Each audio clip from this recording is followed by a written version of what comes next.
Hello, this is me, JD Deadenside, and I'm playing a TRLE game called Secrets of Palace Midas. It's not too bad. It's not particularly long level, but it can be a bit annoying. So what we need to do is we start off in the room. This is a bit like the first part of the original Midas level. If you kill the monkey, you don't get a screenshot of where the first secret is. There's 6 of them. I don't think one of them registers. I don't know which one it is. It's a bit annoying because I'm sure I picked all of the secrets up and it didn't register one of them, so I don't know. And there's the weird thing where you get ammo for guns you don't have, like rocket launcher bullets and all that kind of thing, and underwater harpoon spears, but you don't have a underwater harpoon gun, I don't know.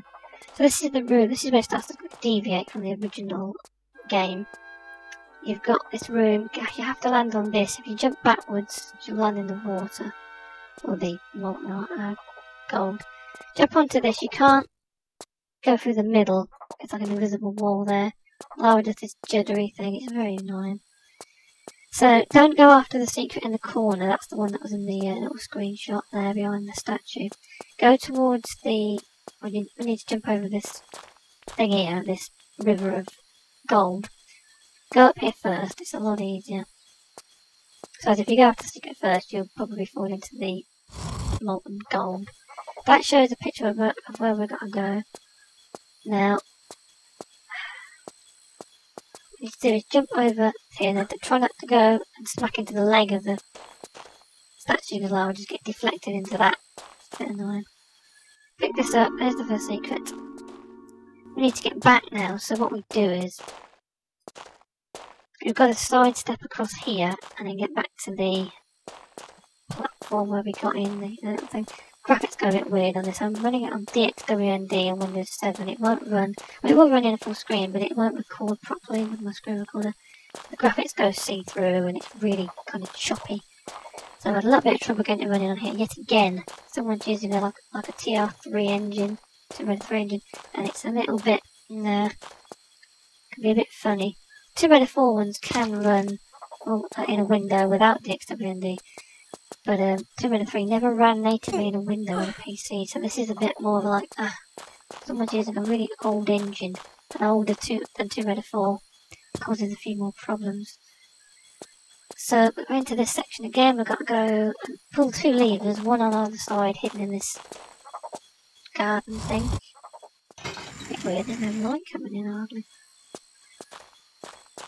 So I'm having a bit of trouble with YouTube. I put a Tomb Raider themes video up and I got 2 content IDs on it, which I'm very surprised at. And apparently some miserable little parasite has sampled Tomb Raider 1 music, so the back end of that titles section music from Tomb Raider 1, and some other useless, pitiful, talentless moron has sampled some of Tomb Raider 4.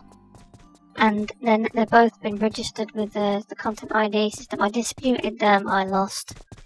Didn't get a content ID strike thing that you get if you push it too far. They do a thing where you get a strike. And as far as I'm aware, and I did check Square Enix website, Square Enix owns all the copyright for all of the Tomb Raider games, all the core design era and the later ones and obviously the new ones. So I don't know what's going on with that. I'm very annoyed at that. So I stuck the bloody video on Daily Motion. Got a link on my profile if you're interested. So go down here, you need to jump at the bottom of this one here. And there's a pick up there. That was a bit annoying, that jump there, because you can easily miss that. So yeah, I'm very annoyed. I don't know what the content ID system, Square Enix can't have registered their music with that, because if they did, every time you put a Tomb Raider video up, you'd get an ID, content ID. It's a shame there's no thing on there. So the fair use, because it is allowed under fair use as far as Square Enix is concerned. They own the copyright and they allow fair use. So I'm completely at a loss to understand how somebody who is essentially a talentless idiot who doesn't deserve to make any money out of Tomb Raider has copyright ID'd Tomb Raider 1 and Tomb Raider 4 music, so I'm very annoyed at that. But that's besides the point really, to be honest these days. It doesn't really matter, it doesn't matter, I mean, what can you do about it? Square Enix has to lean on these people who steal Tomb Raider music and then claim it as their own. They claim the sample. So, I don't know what to stop anyone else lifting 201 or any 200 music and putting it into some kind of miserable little remix and then copyright IDing it on YouTube. It's pretty disgusting and pathetic, to be honest. That's what I think. But until Square Enix somehow leans on them, every time you put a 201 or 204 piece of music on YouTube, you'll get an ID thing on it, which is pretty stupid, to be honest. But anyway, back to this. It has annoyed me. I mean, I've got the Daily Motion, then I'll put it on there, and there's no content ID on that. Bit of a shame. I don't have to put things on different websites, but we come to here, and that happens. Ignore that. It doesn't matter. That platform dropping down. There's a secret around here. There's another secret, and we come to this one. It's just a room. The door doesn't go anywhere. Very nice little room there. Now, this next bit's a little bit annoying, the graphics go a bit weird. Right. Down there, underneath that broken, these brown squares, they break. And there's spike pits. Now, there's two that you have to go into. One has a lead or an iron bar in it, but it's invisible. It's fun, because I had a look at the guide, I didn't know where this other bar was. So you need to drop down and into the left corner, hang and drop, or Lara will get skewered. You have to go right into the corner here. Drop down, you can't see anything, it's not there, and I don't know if it was actually there and then the tile covered it, I don't know. But there's nothing there, but it's actually there, it's just invisible. There it is. And we need to get out, of course, we get a little bit of health lost. Lara is a kind. There we are. And then there's another one, or there's another object, and it counts as a secret. This might be the one that doesn't register, I'm not sure. Underneath this one, it looks like, I thought this was the iron bar, and I checked and it didn't come up, and this is before I knew where the other one was. So that's a bit annoying. Well, we've got to jump down again. You can walk on that yellow stuff, and some of it's dangerous, only where it's pouring down into the floor. This looks like, I don't know what it is. The guide said they thought it was an ammo clip, but it isn't an iron bar. Which I thought it was before I looked at the guide.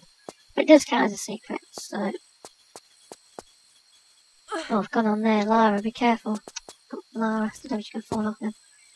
Right, so we can walk on this. There's a switch in the corner. Just over there, but we don't need to pull it. It just makes a lion turn up. We can walk on the yellow stuff. Just don't stand in front of on the squares in front of the fountains. The water, the stuff coming down. Stand on that square and then run to about here, and it should drop down again. Oh, we'll reset, there it is. And then don't walk on the square underneath, jump and grab. It's timed, pull up and jump immediately, grab, and Lara should get that. It's a bit annoying. I don't know if that's that lever in the corner's a ruse, I'm not sure. Right underneath where this thing is, there's a block there which I didn't know you could pull. But there's a switch underneath of it. On the lower level, but it just makes a lion turn it. And it does reset the thing, but it just resets if you walk on that square underneath. Right, so come to here. And what you have to do is, this is just water, and you have to go right to the end, and then there's another lead iron bar. But to pull this first, I'm not sure what it does actually, I think it just activates one of the doors. There's like a door near where we need to put the gold bars. And I think there's two doors and there's like one in front of the other and it opens, so it still locks on one side. I tried to get through it, but it was like an invisible wall, so that must open one of the doors on the other side of that pool. Quite a long thing, it's like an aqueduct or something this is. It opens that door down there, but you can't get through yet. Okay, I'm going to put this up and I'll stop here and I'll be back in part 2.